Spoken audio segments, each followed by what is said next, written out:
Bem-vindo ao canal de YouTube da Câmara de Comércio e Indústria Portugal-Hong Kong.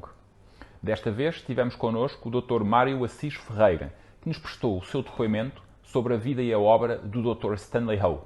Fique connosco e, se gostar, faça um like. Obrigado. Então eu se calhar começava por lhe perguntar, muito pelo princípio, quando é que conheceu o Stanley Ho? Em que circunstâncias é que isso aconteceu?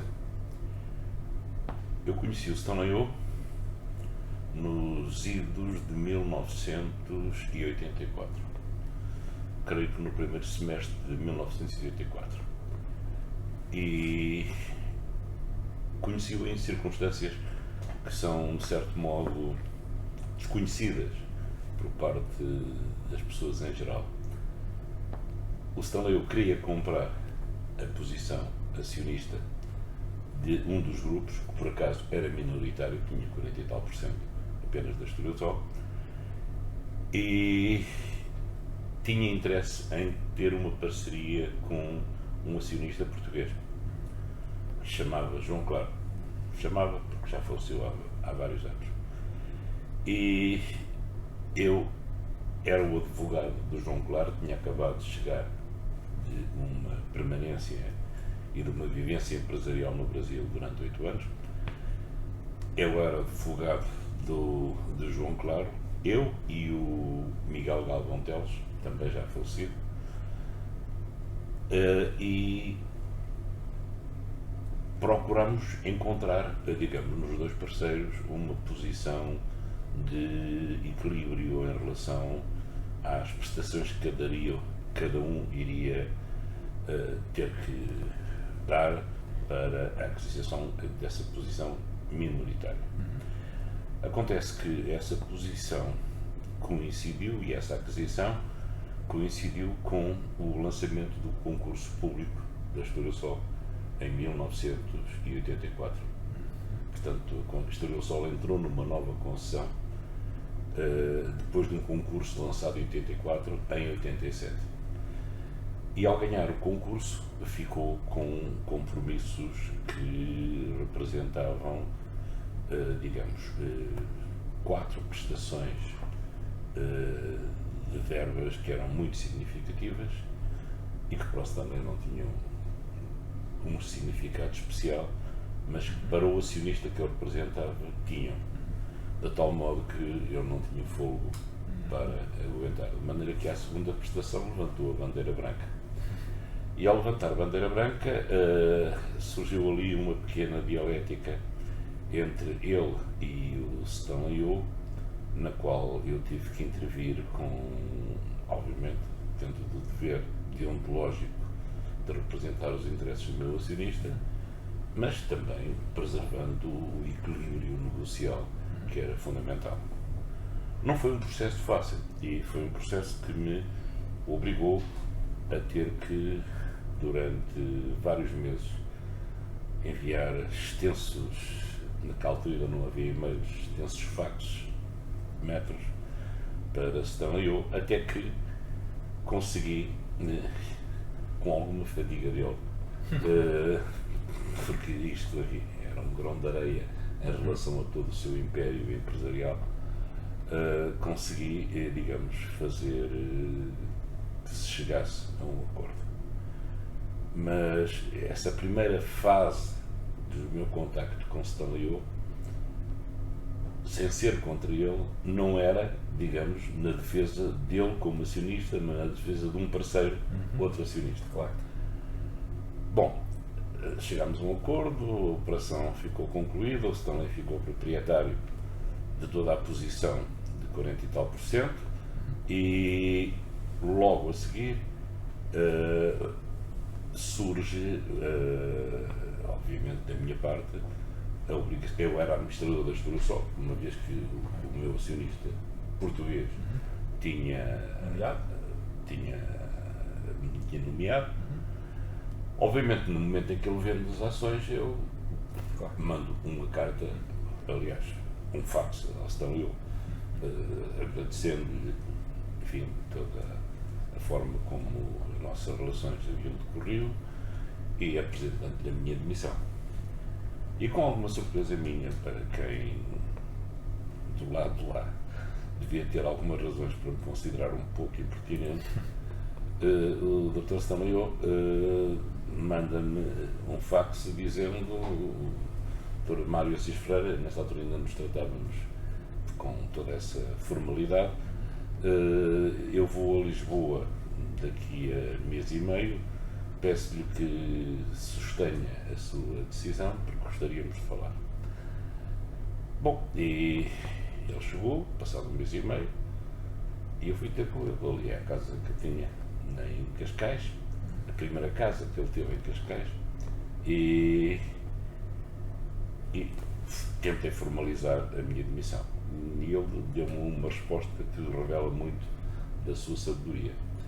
E disse-me: olha, se você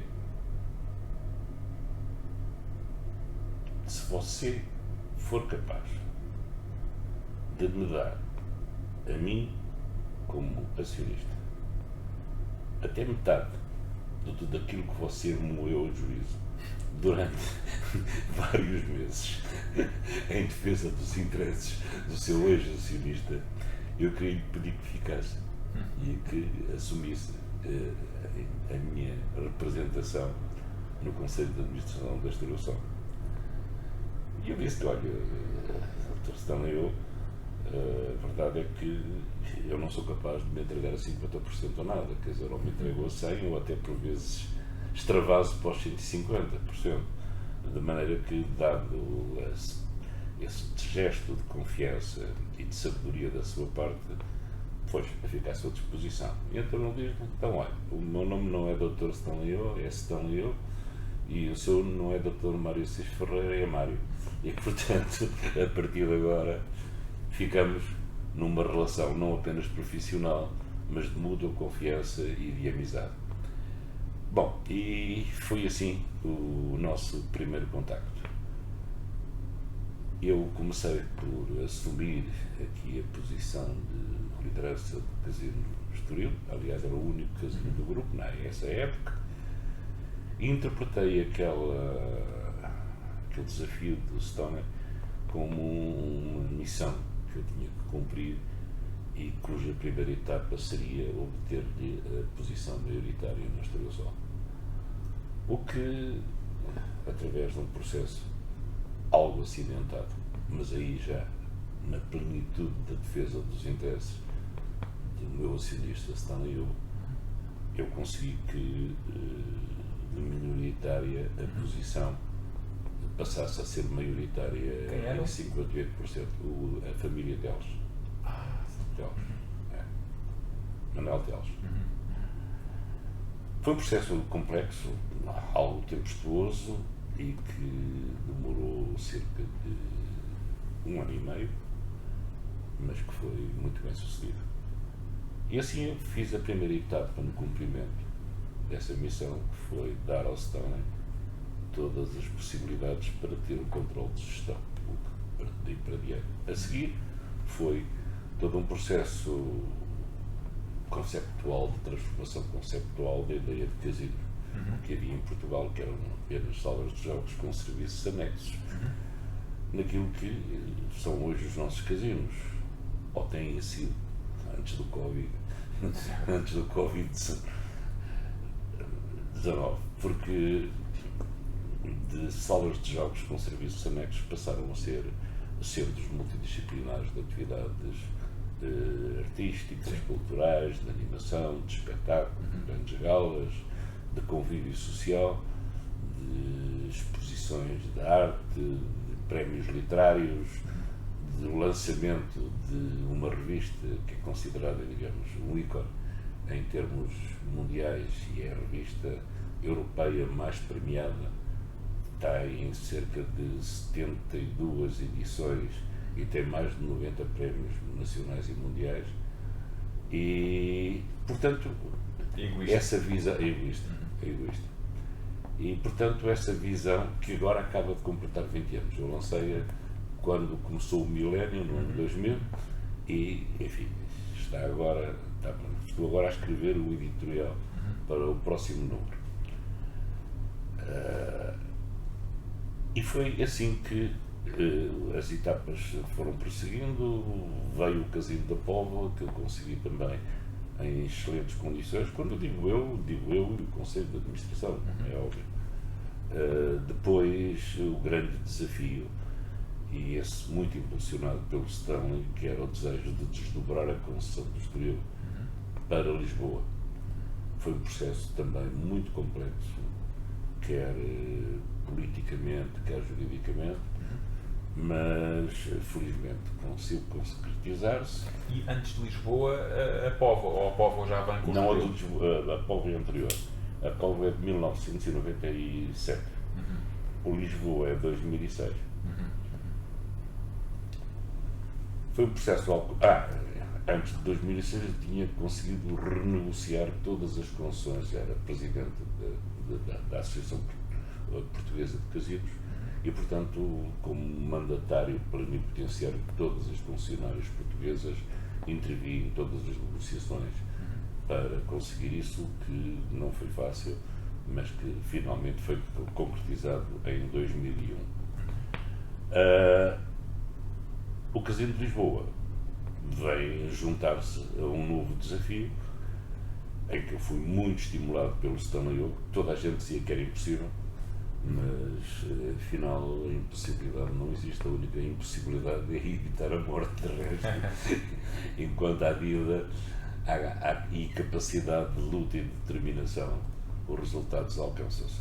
E isso foi uma importantíssima chega em termos patrimoniais e económicos e operacionais para o Grupo Estoril Sol, porque passou a ter, à época, ainda, portanto, comigo como Presidente Executivo do Grupo de casinos, nós tínhamos os 3 maiores casinos de Portugal.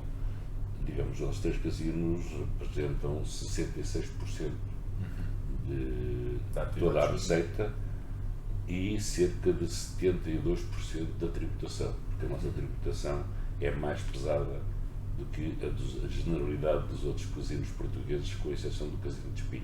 Portanto, também, é uma contrapartida? Não, é porque é uma política que o Governo sempre seguiu desde 1927, data em que legalizou os casinos, que é de considerar algo que neste momento está completamente ultrapassado, que a tributação dos casinos tem de ser em função da sua localização e da área socioeconómica em que se encontra e, consequentemente, como considerou que a Póvoa e que outros casinos situados noutros espaços, embora no menos geral privilegiados também, e tal, menos privilegiados, deviam sofrer tributações. Por isso é que em Portugal existem tributações que começam em 10% sobre a receita bruta e terminam em 50% sobre a receita bruta nos 3 casinos. Sobre a receita bruta. Repara, não é sobre o lucro. Exatamente, reparei. E estamos a falar, porque mesmo que haja prejuízo, como necessariamente com este processo da Covid agora vai decorrer, isso vai fazer. Não há milagres possíveis. De facto, essa tributação é pesadíssima e eu diria que está completamente desatualizada perante uma nova realidade do jogo em termos internacionais. É a próxima luta? Possivelmente já não minha, porque quando eu completei 70 anos pedi a suspensão das minhas funções executivas, não já ao Stanley, porque entretanto eu já tinha tido aquele acidente que o incapacitou de gerir todo o seu império empresarial, mas a sua filha mais velha, Pancio, minha acionista, agora, e a quem eu fiz o pedido.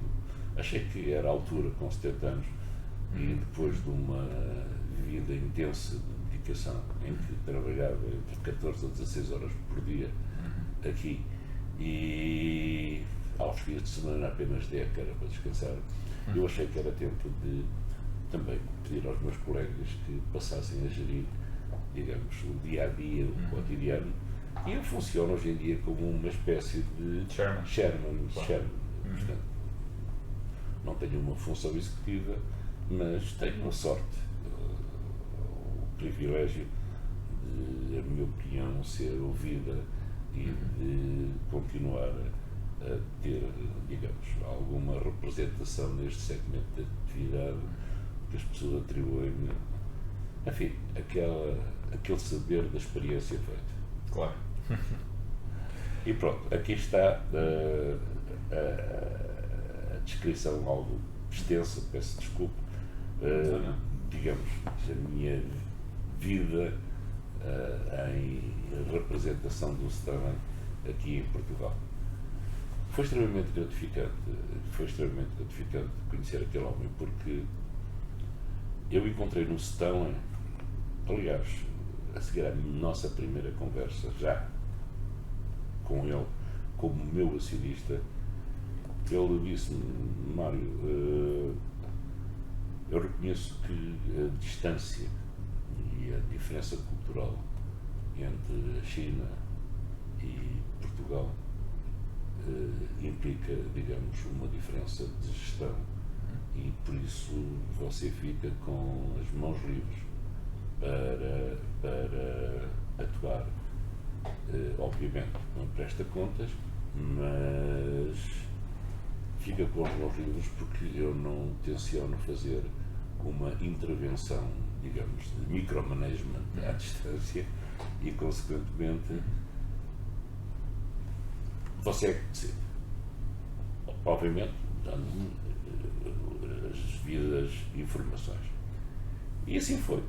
Eu consegui, digamos, em 2 anos, a partir de 87, quando assumo essa posição aqui na Estoril Sol, consegui que este casino, que, enfim, fazia parte de uma posição algo solitária e distante no ranking dos casinos europeus, transformasse no maior casino europeu. Multiplicámos o espaço público 4 vezes, multiplicámos as nossas receitas, não sei, N vezes, e transformámos sobretudo num centro multidisciplinar e cultural, em que o jogo passou a ser interpretado não como um pecado, mas como uma continuidade de uma atmosfera lúdica e de lazer, em que a ideia do prazer da vida estava sempre presente. Portanto, sempre fugimos à ideia do jogo como algo com o qual se pode ganhar a vida sem trabalhar. Até porque eu não acredito que o jogo sirva para isso. O jogo serve para entreter. Agora, para ganhar dinheiro, tem que ser a trabalhar. É a única forma socialmente válida que eu considero legítima para, enfim, alguém progredir na vida. Enfim, as coisas têm corrido razoavelmente, eu diria, muito bem, sobretudo até o momento em que surge a primeira crise grave, que foi em 2008, não é? A famosa crise do subprime. Neste momento, o segmento da atividade de casinos é muito complexo, porque surgiram novas frentes concorrenciais, umas legítimas, outras menos legítimas. Entre as legítimas está o jogo online clandestino, que foi legalizado em Portugal apenas há uns anos, que determinou uma certa migração dos jogadores de casinos físicos para o jogo online. Há também aquilo que eufemisticamente se chamam jogos sociais da Santa Casa da Misericórdia, e que se transformaram em verdadeiros jogos de fortuna ao azar, porque, designadamente, olha, a raspadinha, que de acordo com a tutela, portanto, a época do Ministério da Economia e do Turismo, foi, por despacho do Inspetor-Geral de Jogos, considerado um jogo que pertencia aos casinos, porque era um jogo em que a aposta e o resultado da aposta era instantâneo. Ainda assim está na Santa Casa da Misericórdia, e através dos vários jogos que a Santa Casa da Misericórdia distribui, bom, é praticamente um jogo de slot machines, não é? Sim. Via internet. De modo que, digamos, o mercado do jogo alterou-se significativamente. Claro. E, enfim, estou convicto que vale a pena mesmo assim lutar para continuar a manter os nossos casinos, não apenas como salas de jogos, como serviços anexos, mas como os tais centros multidisciplinares, mantendo as nossas atividades culturais dentro dos limites financeiros que decorrem. Por exemplo, deste ano, nós temos as nossas receitas, obviamente, profundamente afetadas pelo período em que estivemos encerrados e agora, claro, nesta fase, pelo facto de, dada a pandemia, que graça em Lisboa e Valdo Tejo, sermos obrigados a encerrar às 8 da noite. De modo que podem imaginar o que é que isso significa. Mas, enfim, enquanto há vida, há esperança e determinação. Muito bem. E o Dr. Stanley vinha com que frequência aqui e participava também nos conselhos de administração quando tinha essa oportunidade de estar? Dava também as suas opiniões? O Stanley eu vinha aqui em média 2 vezes por ano. Bastante, então. 2 vezes por ano. Raríssimas vezes participei em conselhos de administração. Raríssimas vezes. A última vez que eu me recordo de eu ter participado no Conselho de Administração ainda era acionista da Estrela do Sol, o América Mourinho. E havia, nessa altura, a necessidade de promover uma aproximação entre 2 grandes empresários e fizemos uma espécie de Conselho de Administração que eu diria que foi mais um Conselho Geral, mas de uma maneira geral, Stanley chegava, eu ia à casa dele, falava com ele e, por outro lado, ia de 6 em 6 meses a Hong Kong prestar contas, apresentar contas e tudo mais. Era um homem de uma visão, de uma sabedoria, de uma elegância na forma de estar, de dizer, até de discordar. E como é uma característica muito especial, é que quando discordávamos, a verdade é que aquele homem, sendo acionista e, portanto, teoricamente o patrão, estava sempre aberto a ouvir as razões porque é que eu discordava. E vou-lhe dizer uma coisa, não me recordo, ao longo de 30 anos, de em nenhuma das vezes em que discordamos, que no final não me ter dado razão. Bom. Essa abertura de espírito, essa sensibilidade, essa porosidade à verdade e à realidade dos factos, é uma coisa muito difícil de encontrar num acionista e num grande empresário, com ele, com a experiência internacional que ele tem. Claro. Sim, isso é um sinal de quem está muito à frente do seu tempo. Por outro lado, é engraçado aquilo que conta de não ser uma pessoa assim bastante participativa, mas também com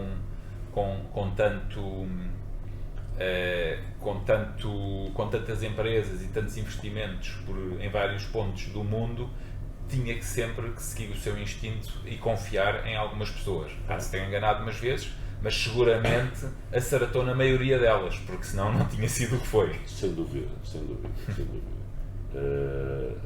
A sua atitude de descentralização decisória em relação a este Conselho de Administração e a mim, em particular, foi de facto de uma sabedoria, de uma acuidade de alguém que, gostando muito de Portugal, tinha a plena consciência de que todo o contexto socioeconómico e cultural do país era completamente diferente do da China e de Macau. E, portanto, levou. E era um homem muito concreto. Eu, no início, ainda lhe fazia alguns preâmbulos na apresentação dos nossos resultados sobre macroeconomia, sobre economia internacional e tudo mais.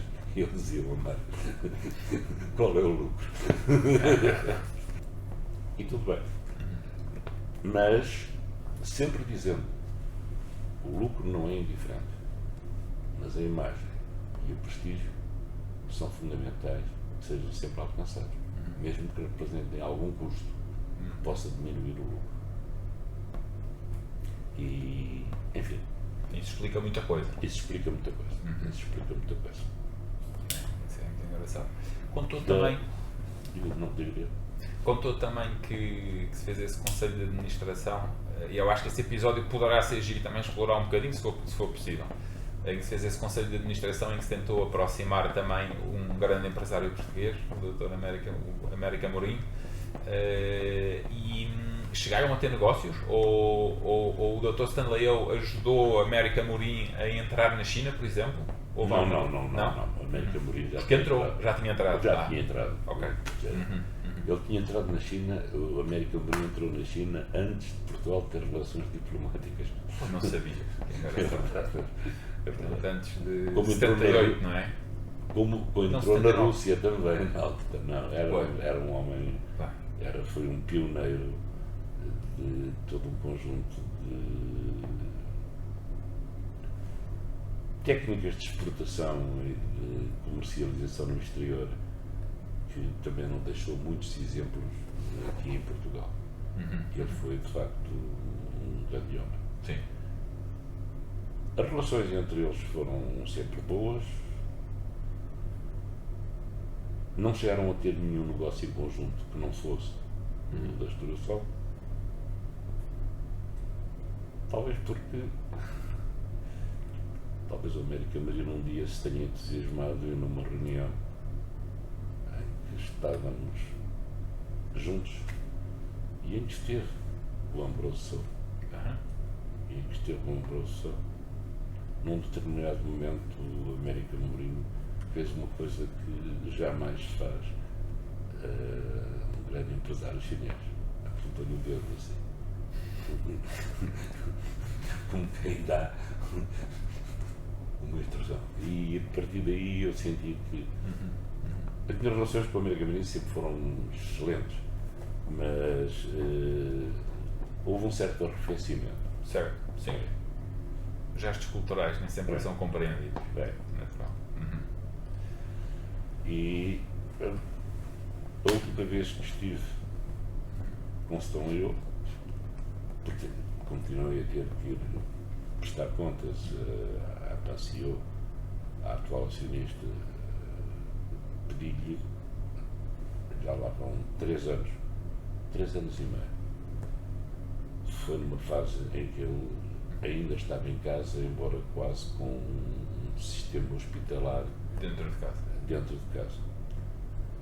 Estava e eu fui à casa dele, pediram-me para não demorar mais que 10 minutos, mas a felicidade com que ele me olhou e a forma como falámos, recordando todo um conjunto de memórias e de situações, entre as quais, e tantas vezes ele me falou nisso, uma caçada às perdizes que eu tinha organizado para ele com o rei de Espanha, numa finca perto de Madrid, com o rei Juan Carlos, e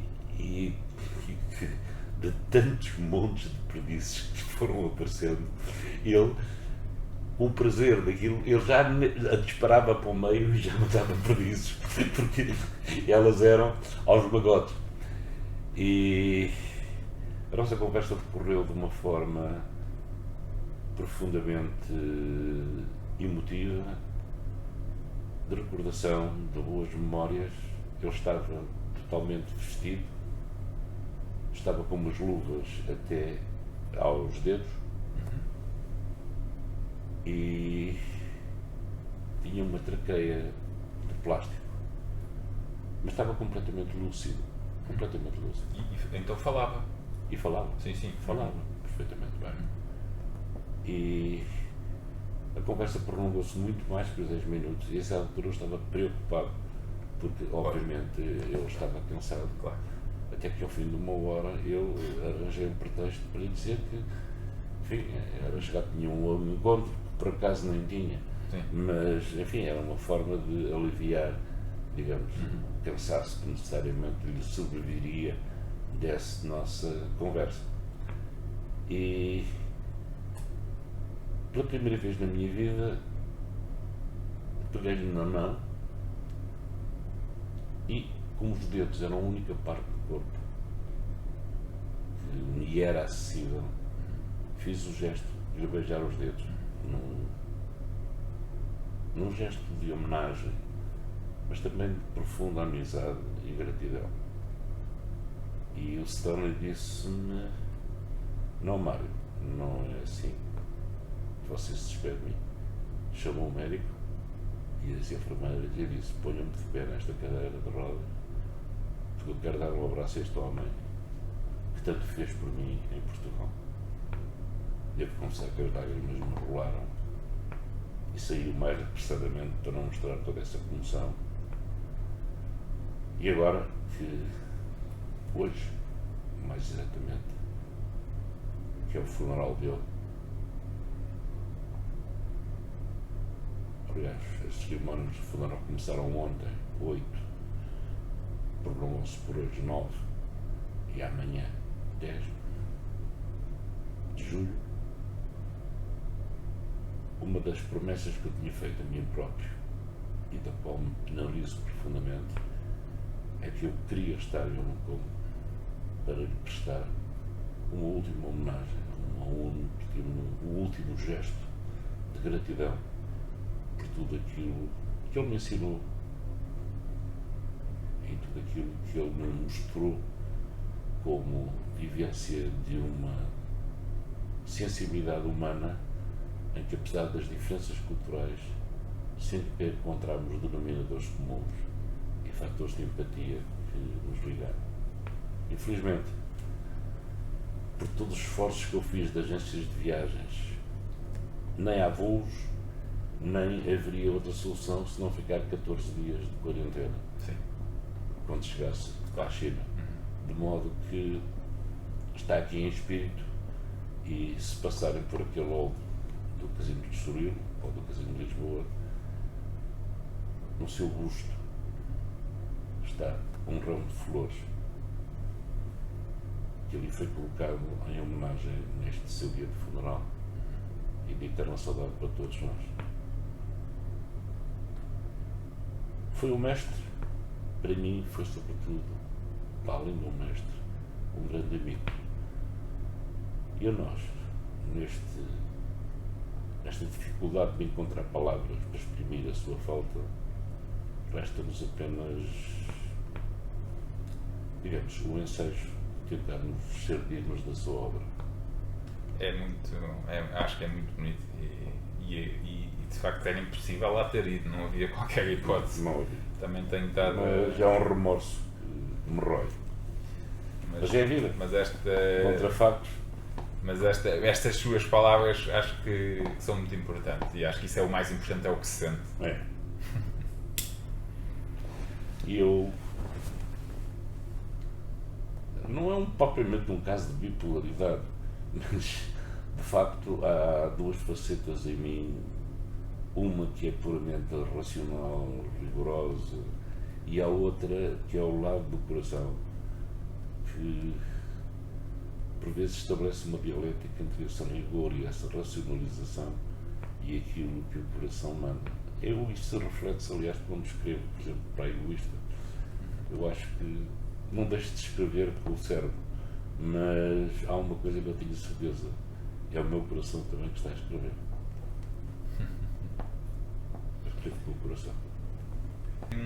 Quando é que foi a última vez que o Dr. Stanley Ho esteve em Portugal? A penúltima, eu sei, foi quando, enfim, em prol e em homenagem ao seu pioneirismo de investimento chinês em Portugal, porque hoje em dia o investimento chinês está muito na moda e toda a gente clama por ele. Stanley há 40 anos foi o pioneiro de tudo isso e muitas vezes as pessoas esquecem que ele construiu aqui um império em Portugal. Não apenas construiu só, mas com múltiplos empreendimentos, aliás, designadamente com a Alta de Lisboa, certo, por exemplo, que é o maior empreendimento urbanístico da Europa. E de Lisboa, Portline, Fundação Oriente, a Fundação Oriente, a Fundação Stanley Ho, portanto, tudo isso foi sempre com a tal componente social e filantrópica, também que o caracterizava. E o então Presidente da Câmara Municipal de Cascais, o António Capucho, numa conversa comigo, manifestou, digamos, a sua disponibilidade e interesse e justiça de dar aqui a uma das ruas a uma pessoa ainda viva, portanto, que era o caso de Stanley O, o nome da Avenida Stanley O. E é a Avenida Stanley O que está ali na fronteira à nossa porta norte do casino, e a felicidade com que ele recebeu essa homenagem foi de facto profundamente tocante. Foi essa a penúltima vez que ele veio a Portugal. Isso foi uma Logo iniciativa. a seguir veio mais uma outra vez e depois teve aquele acidente. Já lá vão muitos anos. Claro, não voltou. E nunca mais podia voltar. O nome da Avenida Stanley O foi uma iniciativa do Presidente da Câmara de Cascais, na altura. Foi produto de uma conversa minha com o Presidente da Câmara. Muito bem. Isso foi, acho que sim, acho que Foi uma parceria de ideias entre o Presidente da Câmara e a minha pessoa. Muito bem.